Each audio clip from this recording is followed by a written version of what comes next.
Boa noite.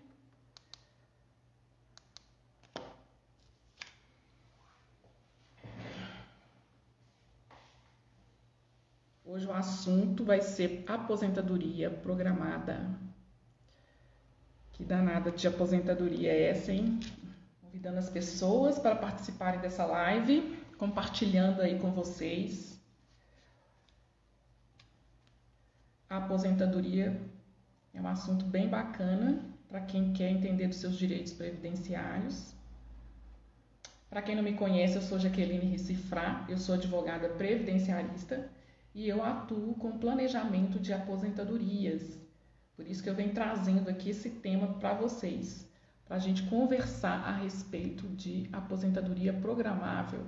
Mas afinal de contas, o que é essa aposentadoria? Você tem curiosidade de saber? Ao final da live, você pode fazer perguntas que aí nós vamos respondê-las. Eu vou respondê-las. Boa noite. Convidando os seguidores aqui para poder assistirem a live.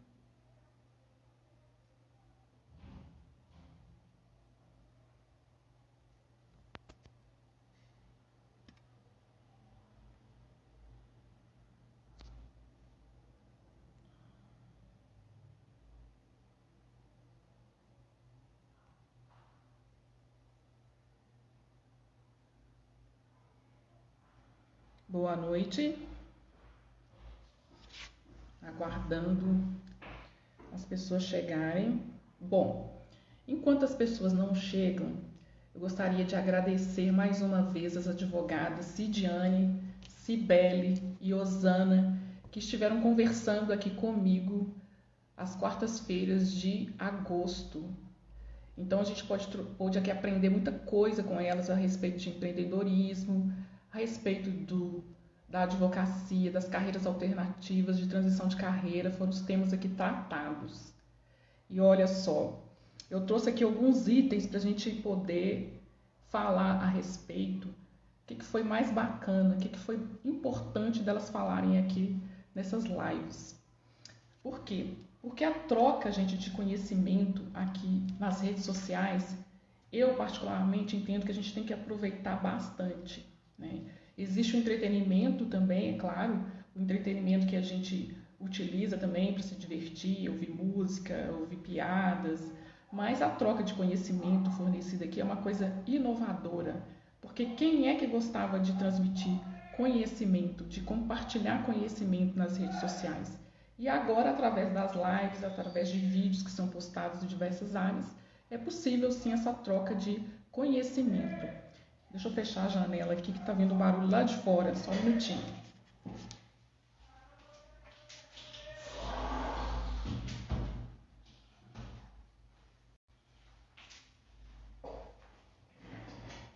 Bom, então vamos dar continuidade à live. Boa noite, Elias. Boa noite, Sanders.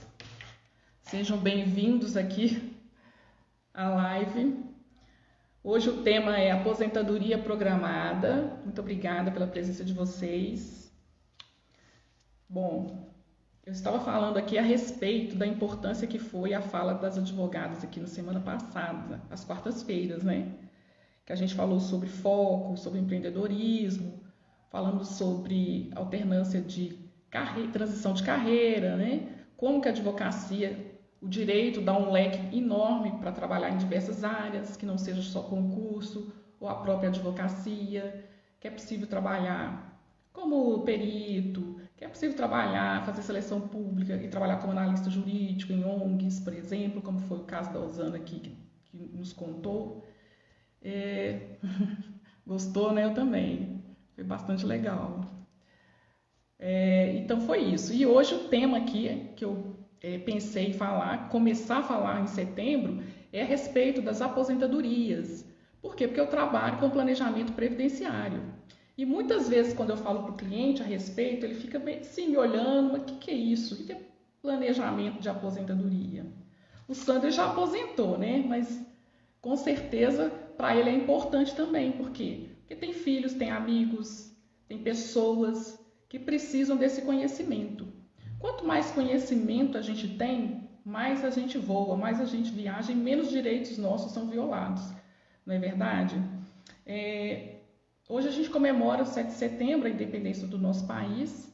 Isso é um tema importante porque nos fala de liberdade. E quanto mais liberdade, quanto mais independência a gente tem, melhor. E o conhecimento jurídico, o conhecimento das nossas leis, pelo menos de forma mais básica, né? Você não precisa ser um expert em direito, mas pelo menos os direitos mais básicos, é importantíssimo que cada um de nós possamos saber. Então, minha proposta aqui nesse mês de setembro é falar de educação previdenciária. E, na verdade, é o objetivo aqui dos meus conteúdos que eu posto aqui no Instagram, é poder fornecer para as pessoas um conhecimento básico para que elas possam fazer as melhores escolhas para ela no futuro. É claro que planejamento previdenciário também, a gente fala de quem já aposentou, é possível ter direito a revisões previdenciárias e com isso melhorar o valor do seu benefício. Tá? Existe um princípio dentro do direito previdenciário que é que o servidor do INSS deve conceder para o segurado o melhor benefício. E com a reforma da Previdência, aí que a coisa ficou mais complexa. Por quê? Porque só de regrinhas de transição nós temos 7, tá? Bom, mas hoje eu já vou entrar no assunto. Hoje eu quero falar sobre aposentadoria programada. Mas afinal de contas, do que se trata essa aposentadoria programada? Bom, primeiramente eu gostaria de falar para você o que é o direito previdenciário. O direito previdenciário, ele surgiu para poder cuidar da proteção social de todos os cidadãos brasileiros. É um direito que existe no mundo inteiro e ele anda muito assim ligado ao direito do trabalho. Então, quando a gente fala de proteção social, no início aí, no finalzinho do século XVIII, né, principalmente depois da Revolução Industrial, nós percebíamos aí uma grande lesão aí dos direitos trabalhistas. Então, o direito previdenciário ele surge muito através das lutas dos operários, que viviam em condições insalubres, né, que morriam muito cedo. E aí, como é que ficava sem qualquer proteção quanto a isso? E aí, hoje, o que nós temos? Nós temos os benefícios, né, depois de resumindo aí, toda essa luta histórica aí com relação aos direitos, né? Nós temos hoje benefícios que são programáveis e benefícios que não são programáveis, tá? O que são esses benefícios programáveis? São aqueles que eu posso programar um tempo certo para poder me aposentar, o valor que eu vou poder receber. E existem determinados benefícios que eu já não programo, mas que eles podem acontecer de forma aí, por meio de infortunísticos aí, que aconteça com o trabalhador, como por exemplo doença, acidentes, morte, né, prisão. Que mais que pode acontecer? Acidentes, né, que eu já falei. Então, por isso que surge aí os benefícios que não são programáveis, tá? Bom, e o que é essa aposentadoria programada que eu vou tratar com vocês hoje? A gente teve aí uma reforma da Previdência em 2019. Então, no dia 13 de novembro de 2019, foi publicada a Emenda Constitucional 103. E essa emenda constitucional trouxe mudanças aí no direito previdenciário. Então, nós vamos ter uma lei que vigorava até 13 de novembro de 2019 e a partir dessa data existe, a partir de 14 de novembro de 2019, criou-se um novo direito aí para os segurados do INSS. Tá? Oi, Paula, boa noite. Elaine, boa noite, obrigada pela presença. Bom, e aí, continuando a nossa conversa, é bom a gente saber a respeito dessa diferença, né? Quem contribuía antes e quem passou a contribuir a partir de 14 de novembro de 2019. Bom, eu quero falar que a minha conversa aqui, eu sou advogada, eu não sou professora, o meu interesse é poder passar conteúdos para que vocês possam dominar um pouquinho o que é o seu direito para poder se aposentar, para se planejar melhor, tá bom? Então eu busco falar de uma forma mais simples, de uma forma que as pessoas possam entender o que eu estou falando de uma forma mais clara e mais objetiva, tá bom? Então existem pessoas que acompanham aqui o canal, que são operadores do direito, né? Então essa fala é mais voltada para o segurado, mas os operadores do direito, é claro, principalmente aqueles que não conhecem, que não aprofundaram o estudo no direito previdenciário, vão poder aproveitar um pouquinho dessa live também, tá?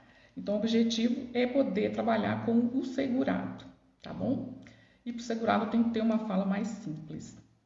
E vocês vão comentando aí também, vocês podem fazer perguntas, tá bom? Dos interesses que eu vou respondendo. A intenção aqui é ter uma conversa com vocês, tá bom?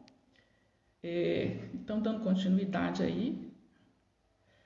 Bom, então é isso. A partir de 14 de novembro, então, de 2019, nós vamos tratar aí de uma aposentadoria que vai ser definitiva para quem ingressar no sistema previdenciário a partir dessa data. Então, até lembro que quando falou-se em reforma da Previdência, as pessoas começaram a ficar desesperadas, né?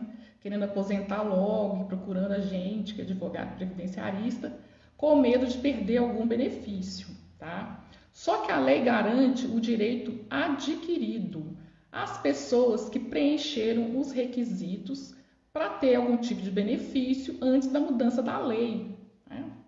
E a partir de 14 de novembro, quem ingressou no sistema previdenciário é que a lei vai mudar, ok?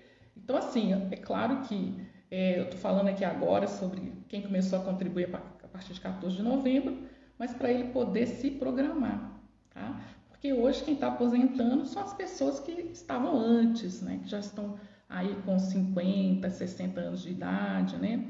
E aí tem as regras que a gente chama de transitórias, que eu vou falar depois no nosso próximo encontro. Hoje eu vou falar do que passou a existir a partir de 14 de novembro de 2019, tá bom?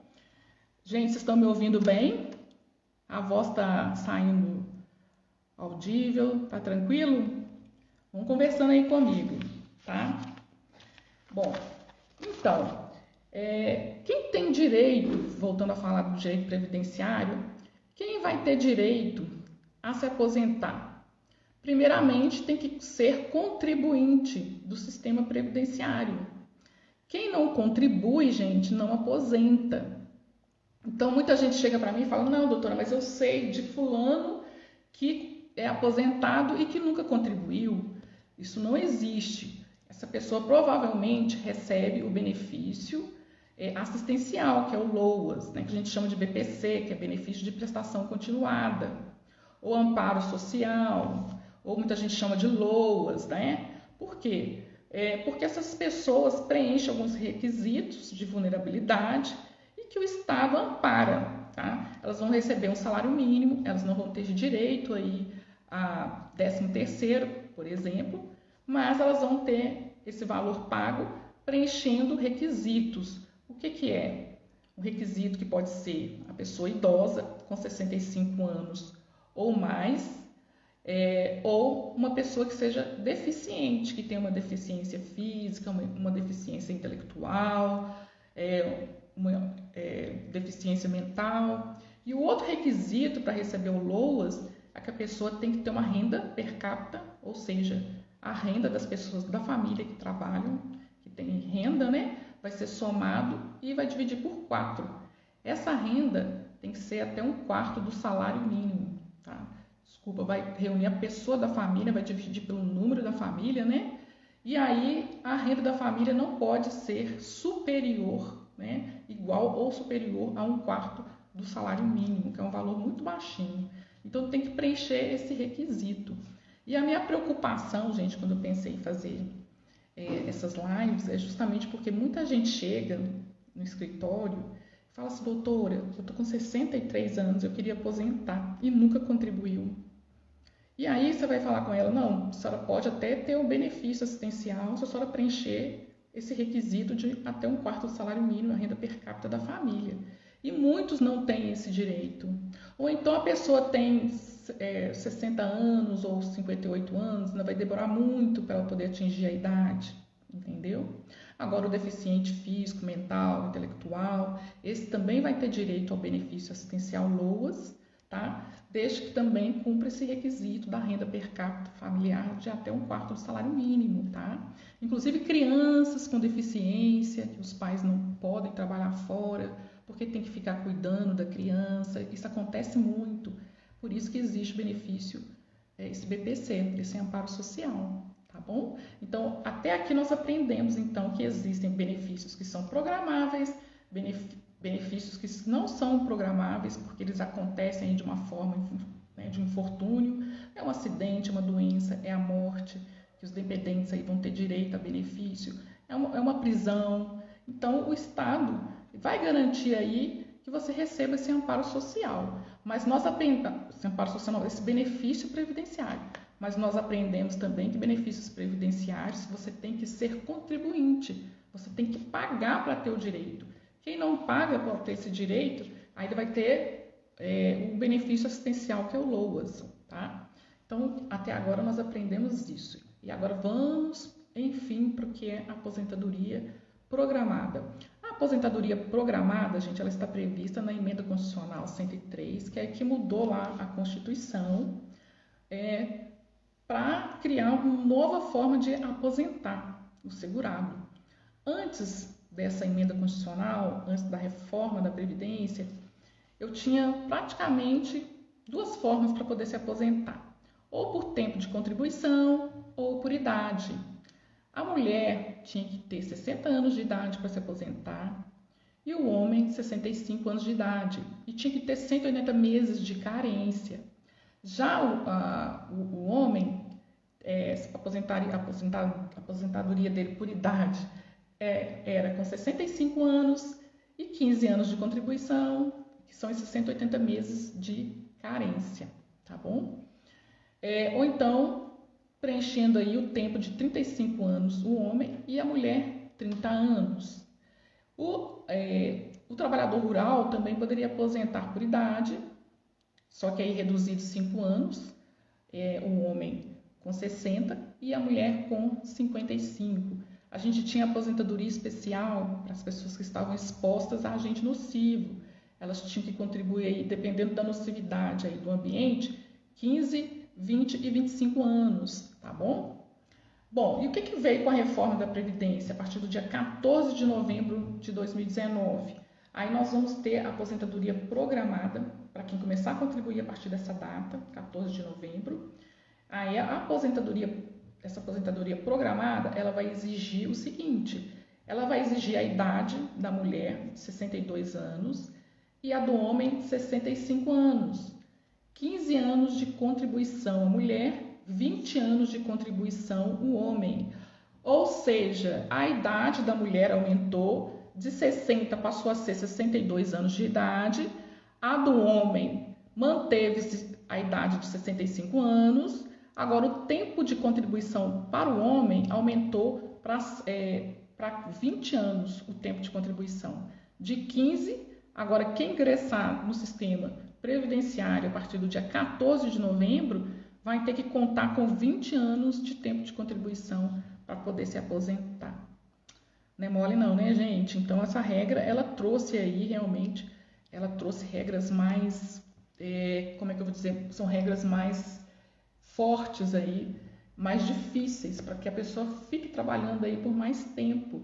Porque antes, a aposentadoria por tempo de contribuição que existia e que foi extinta com a reforma da Previdência, ela não exigia a idade, mas só exigia aí no cálculo, incluía aí o fator previdenciário, que considerava a idade, sim, diminuía o valor do benefício, mas a idade não era um requisito para se aposentar por tempo de contribuição, o que passou a ter agora com a reforma da Previdência, tá bom? Então, essa regra é a regra definitiva.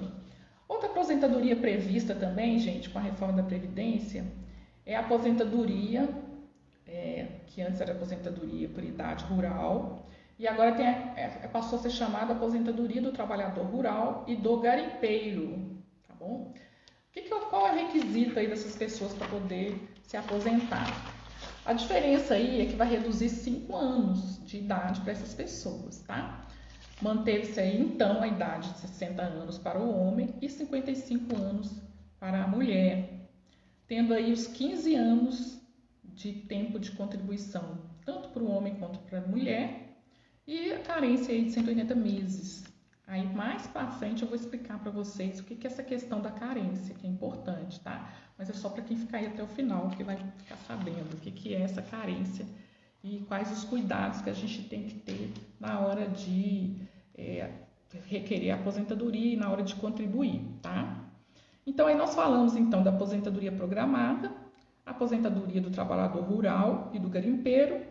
E agora, o que a gente tem também de novidade, né, com a reforma da Previdência é a aposentadoria especial. A aposentadoria especial, gente, é para aqueles trabalhadores que estão expostos a agentes nocivos no seu ambiente de trabalho. Então, são esses trabalhadores de minas, igual a gente tem muito aqui em Minas Gerais, muitas minas, que trabalham tanto em subsolo como, né, acima ali do subsolo, pessoas que constroem aí pontes, trabalhadores que estão expostos aí a vírus, bactérias, fungos, como são os trabalhadores de hospitais, né, de enfermeiros, médicos, tá bom? Vocês estão ouvindo, Paulo? Vocês sabem que vocês estão me ouvindo bem? Paulo, você já é aposentado ou não? Conta aí pra mim. Cássio entrou aí também, muito obrigada pela participação, viu? Então, vão conversando aí comigo, gente. A live é um bate-papo, tá bom? Então, vamos continuar. Eu estava falando aí do trabalhador que está exposto a agente nocivo, tá? Esse trabalhador, ele tem uma aposentadoria, na regra anterior, ele trabalhava menos. Por quê? Justamente porque ele está exposto a agente nocivo. Por isso que a lei previa um menor tempo para ele trabalhar, 15, 20, 25 anos. Oi, Bela, boa noite, tudo bem? Obrigada pela participação. Bom, então, com a reforma da Previdência, gente, olha que crueldade. Passou-se a exigir a idade para esses trabalhadores expostos a agentes nocivos. Então, pensa bem, trabalhador de mina, de subsolo, ele é o tipo de trabalhador que tinha que aposentar com 15 anos de idade. Só que o que a lei nova fez agora com esses trabalhadores? O trabalhador de 15 anos, que se aposenta com 15 anos na aposentadoria especial, ele vai ter que ter a idade de 55 anos. O trabalhador de aposentadoria especial de 20 anos, ele vai ter que ter a idade de 58 anos. E o trabalhador, que é o que acontece em geral, são pessoas que estão expostas a ruído, a produtos químicos, eles têm aí a aposentadoria especial em 20 anos. Então, agora, a partir de 14 de novembro, vai exigir a idade de 60 anos.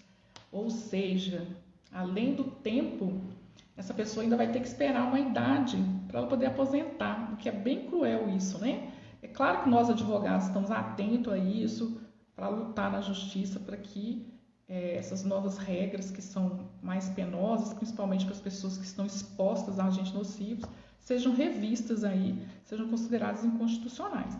Mas a princípio que eu tenho que passar para vocês é o que é válido hoje, que consta na lei, tá bom? E enfim, tem a aposentadoria também do professor.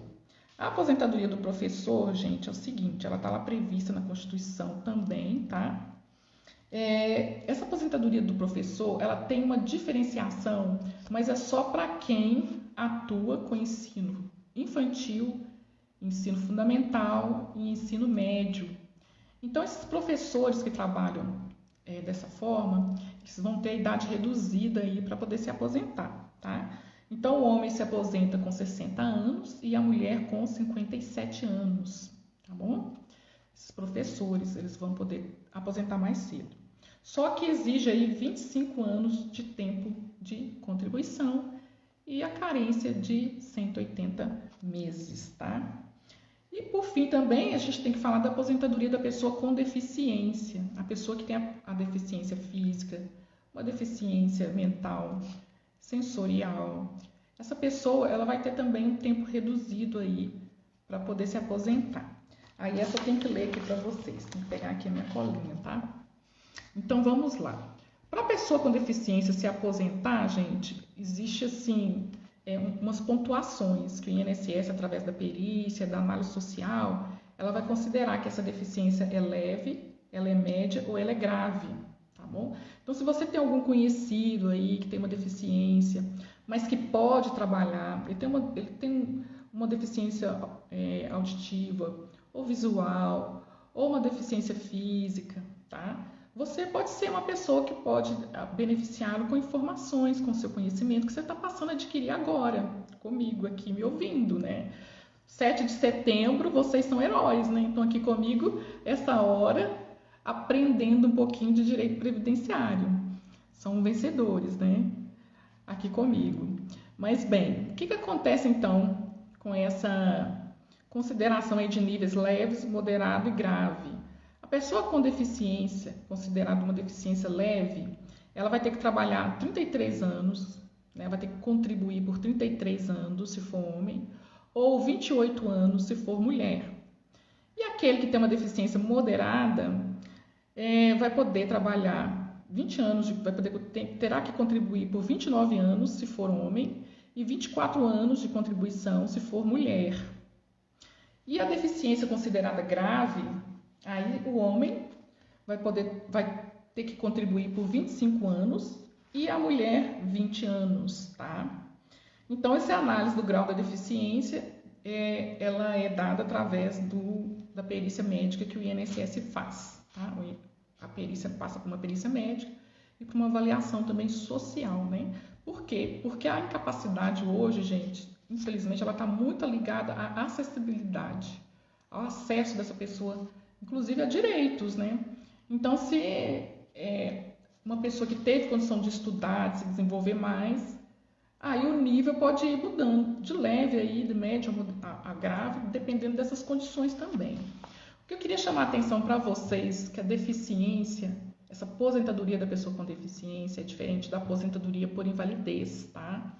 A aposentadoria por invalidez, ela acontece porque a pessoa está incapaz de realizar o trabalho dela, né? A pessoa com deficiência não, ela tem condição de realizar o trabalho dela, mas a lei garante que ela aposente mais cedo. Agora, a pessoa com aposentadoria por invalidez, não, é porque ela, por determinada doença ou por um acidente, ela ficou incapaz de exercer aquela atividade dela de trabalho. E aí, através da perícia médica do INSS, ela pode ser aposentada e vai receber aí a aposentadoria permanente, que com a reforma da Previdência passou a se chamar benefício por incapacidade permanente, tá bom? Mudou o nome, ok? Então é isso, gente. Também existe a aposentadoria por idade para a pessoa com deficiência, o homem com 60 anos e a mulher com 55. Então a idade também ela é reduzida, tá bom? Ok, então, Paulo, você não é aposentada, né? Então você vai aproveitar aqui essa live, tá bom? Principalmente a próxima live, que eu vou fazer na quarta-feira que vem. Aí sim eu vou falar das regras transitórias para quem não preencheu o direito para se aposentar nas regras anteriores, mas vai poder se aposentar com as regras de transição, tá bom? Que pode ser interessante, tá? O bacana de você ter uma noção do seu direito é porque você vai poder fazer escolhas melhores, tá? Ou para aposentar antes, ou para aposentar com um valor melhor. Tem muita gente que contribui, né, sobre o salário mínimo e já sabe que vai aposentar com o mínimo, mas talvez ela possa antecipar aí a aposentadoria, né? Dependendo aí do que a gente possa analisar aí no histórico previdenciário da pessoa, tá bom? Bom, e o que mais eu gostaria de chamar a atenção para vocês é o cálculo que mudou a partir da reforma da Previdência. Como é que era o cálculo antes da reforma? O cálculo antes da reforma, a gente achava a média das contribuições. Como é que eu encontro a média das contribuições? Encontrava, né, para quem preencheu os requisitos antes da reforma. A regra era o seguinte, pegava-se 80% das contribuições realizadas desde julho de 94 e achava a média. Essa média é chamada de salário de benefício. E sobre esse salário de benefício, eu aplicava aí o fator previdenciário e aí você encontrava a renda mensal inicial na lei anterior. O que a lei atual prevê? A lei atual prevê que acha-se a média, mas não é 80% mais das maiores contribuições, não. Vão ser todas as contribuições. Então, até as pequenininhas nós vamos utilizar aí para achar esse salário de benefício, que é a base de cálculo aí para se aplicar o coeficiente. E qual é esse coeficiente que a lei nova trouxe? É 60% sobre esse salário de benefícios, ou seja, sobre essa média contributiva, mais 2% a cada ano que ultrapassar 15 anos, no caso das mulheres. E para os homens, gente, é 60% mais 2% a cada ano que ultrapassar os 20 anos de tempo de contribuição. Ou seja, a lei vai beneficiar as pessoas que contribuírem mais. As pessoas vão ter que trabalhar mais, vão ter que contribuir mais e vão aposentar mais tarde, tá bom? E aí, tem uma vantagem, um benefício que essa lei nova trouxe, que é o quê? Essa lei nova, ela autoriza o descarte das contribuições menores se houver um excedente. O que é isso? Vamos, por exemplo, eu vou aposentar por tempo de contribuição, tá? O tempo de contribuição para a mulher, ela tem que ter 30 anos de tempo de contribuição. Vamos supor que ela tenha 32 anos. Aí ela vai poder descartar 2 anos aí dessa contribuição, tá? Mas aí ela não vai poder usar esse benefício aí de 2%. Ela vai poder utilizar, né? Mas ela vai perder um pouquinho aí desses 2%, né? Aplicado a cada ano acima dos 15 anos, no caso da mulher. Mas é benéfico se descartar as menores. Então, por isso que hoje a gente tem que fazer vários cálculos para entender qual que fica melhor para o aposentado. Mas, enfim, só para você saber que hoje existe esse benefício. Você pode descartar as menores contribuições, tá? Desde que você mantenha aí os requisitos exigidos por lei de tempo de contribuição, de idade, né? Você pode aí estar descartando as contribuições que são menores, ok? E é vantajoso às vezes para muita gente, viu? Eu tenho achado aqui maravilhas aí para alguns clientes que eu aplico aí o descarte de contribuições menores e ele consegue melhorar bastante aí o valor da aposentadoria, tá bom? Bom, outra coisa que eu queria chamar a atenção para com vocês é referente à carência. Carência, gente, e tempo de contribuição, até eu no início da minha advocacia, eu fazia confusão, eu achava que calculava da mesma forma, mas não é. Por mais que você fale 180 contribuições, né, que a gente fala que hoje existe a carência para se aposentar, são 15 anos de contribuição. Mas a forma de contar não é a mesma, tá? Antes da reforma da lei. Depois da reforma da lei, ou seja, para quem começou a contribuir a partir de 14 de novembro de 2019, que é para quem estou falando, né, dessa aposentadoria programada, essa pessoa, a carência, gente, ela não é contada aquelas contribuições que são feitas com atraso, tá? Então, toda vez que eu for pagar contribuições atrasadas, eu tenho que ter muita atenção com isso. Eu preciso procurar um advogado, um previdenciarista, um expert, para poder me falar se vale a pena e se eu posso fazer essas contribuições em atraso, porque hoje existem várias exceções.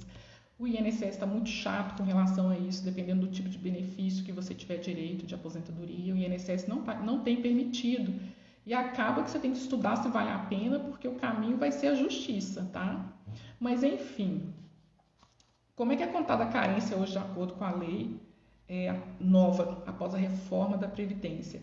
Ela é contada, gente, a partir do momento que você fez uma contribuição igual ou acima do salário mínimo.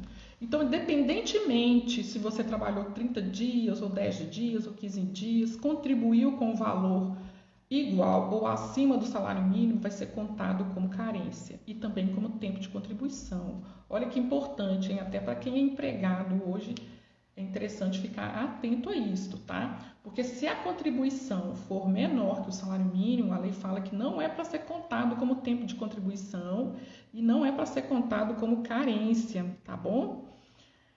Tá fazendo uma pergunta aí, Diogo, daqui a pouco eu leio e te respondo, tá bom?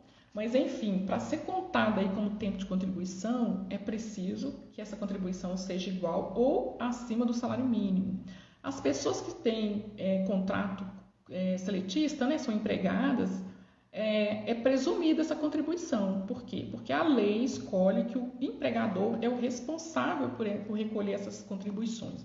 Mas vamos supor que elas não estejam lá, ou seja, menores que o salário mínimo, vai ser considerado salário mínimo. E isso pode te prejudicar no cálculo do valor do benefício se você recebe valores maiores, tá bom? Então, se o segurado recebe valores maiores que o salário mínimo, ele pode ter prejuízo nisso.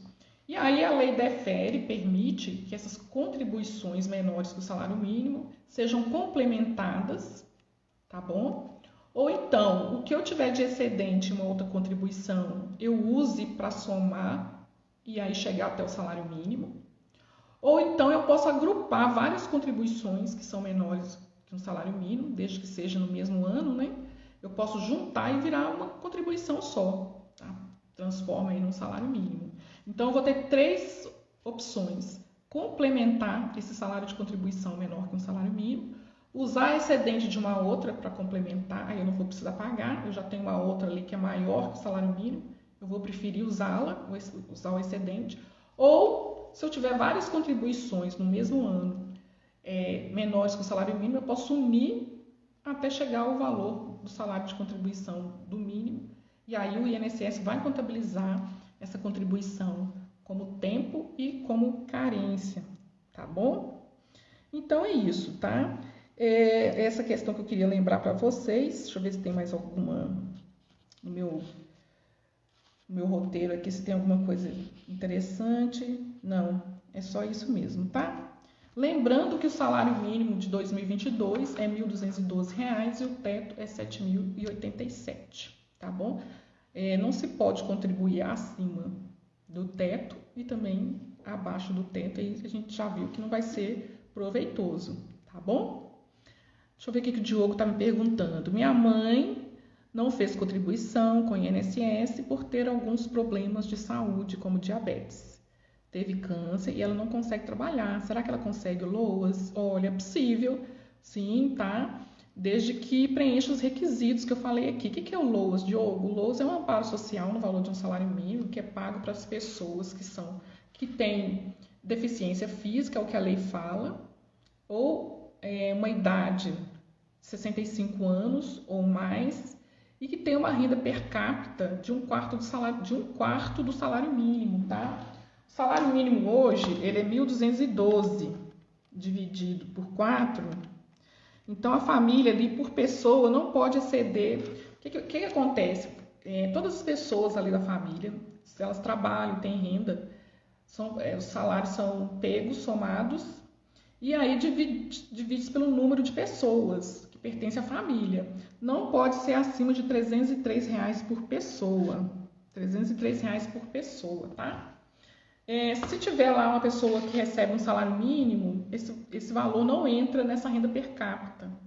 Se houver um filho, por exemplo, casado, né, que mora no mesmo lugar, também não entra nessa renda per capita, tá? Então, se sua mãe, né, ela às vezes não tem 65 anos, mas ela está incapaz de trabalhar, a lei tem permitido sim o pagamento do benefício de LOAS, mas ela tem que comprovar essa incapacidade por perícia no INSS, e se for reprovado no INSS, passar por uma perícia médica na Justiça. Além da perícia médica, também tem essa avaliação social para saber da renda per capita da família, tá bom? Deu para te responder? Então é possível, tá? Mas ela precisa ter laudos, relatórios médicos, tá bom? E precisa passar por essas perícias. Primeiro no INSS, ela faz o requerimento, tá? Ela tem que ter o CAD único, que é essa inscrição no CRAS, que é feita, que é atualizada de 2 em 2 anos, e precisa passar pela perícia médica e pela perícia social. Ela passando, então é possível sim ela conseguir esse benefício que a gente chama de LOAS, chama de amparo social, BPC, tem vários nomes, tá bom? Respondido? Mais alguma dúvida? Bom, gente, era isso que eu tinha para conversar com vocês.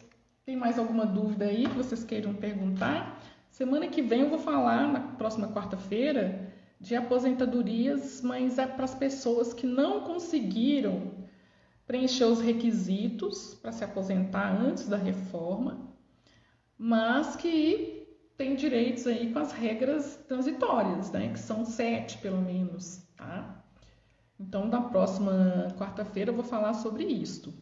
E aí é interessante, mesmo a pessoa que já tenha preenchido o requisito para se aposentar com a regra anterior, mas que não se aposentou, é interessante também, porque como o INSS tem que conceder para o segurado o melhor benefício, pode ser que essas regras de transição também sejam benéficas. Eu tenho, sim, trabalhado em vários casos que as regras transitórias ficaram benéficas. Por quê? Porque a pessoa já tinha bastante tempo de contribuição, né? Igual eu falei para vocês, pode descartar as menores, né? Então aí foi vantajoso, tá bom? Olha, obrigada aí, Alexandre, boa noite, Madalena. Já estou despedindo aqui da galera, viu? Que bom que você entendeu, viu, Diogo? Se você quiser me chamar no direct, qualquer outra dúvida, eu estou à disposição, tá? E aí na próxima... Pois é, Madalena. Então não perca na próxima quarta, eu vou falar de regras transitórias, tá? São várias regras, gente. Hoje, se a pessoa não fizer um planejamento de aposentadoria, ela pode perder, inclusive, valores, tá? É preciso analisar várias coisas hoje para a pessoa fazer a escolha de aposentar. É preciso analisar o extrato de contribuição, é preciso fazer cálculos das aposentadorias possíveis, tá? Então, hoje eu falei da aposentadoria programada, mas a que teve vigência a partir de 14 de novembro de 2019. Eu acho que eu não vou nem trabalhar para esse povo, gente, eu só vou fazer planejamento para eles, mas eu acho que eu não vou conseguir aposentar eles não, porque já só daqui a 30, 40 anos, né? Vou ter virado já sementinha. Mas enfim, meu pai aposentou, mas ele quer melhorar a sua aposentadoria, é possível? Bom, aí depende, sabe, de como ele se aposentou, teria que analisar, sabe? Tem que analisar a carta de concessão da aposentadoria, o cálculo. É possível fazer revisão de aposentadoria, mas a pessoa não pode ter aposentado há mais de 10 anos, porque senão já está prescrito, já decaiu o direito. Então tem que fazer várias análises, tá bom? Para saber se vale a pena, se tem como melhorar o valor da aposentadoria ou não, tá? Então, gente, ó, muito obrigada a vocês pela presença. Foi um prazer, uma satisfação imensa conversar com vocês. Aguardo vocês na próxima quarta-feira. Nós vamos falar aí de aposentadorias com as regras de transição para quem não conseguiu se aposentar antes da reforma, tá bom? Mas que já estava contribuindo, existia aí não um direito adquirido, mas uma expectativa de direito. Então é para vocês, tá bom? Muito obrigada pela presença, Deus os abençoe muitíssimo e até a próxima quarta-feira. Beijo para todos, tchau, tchau.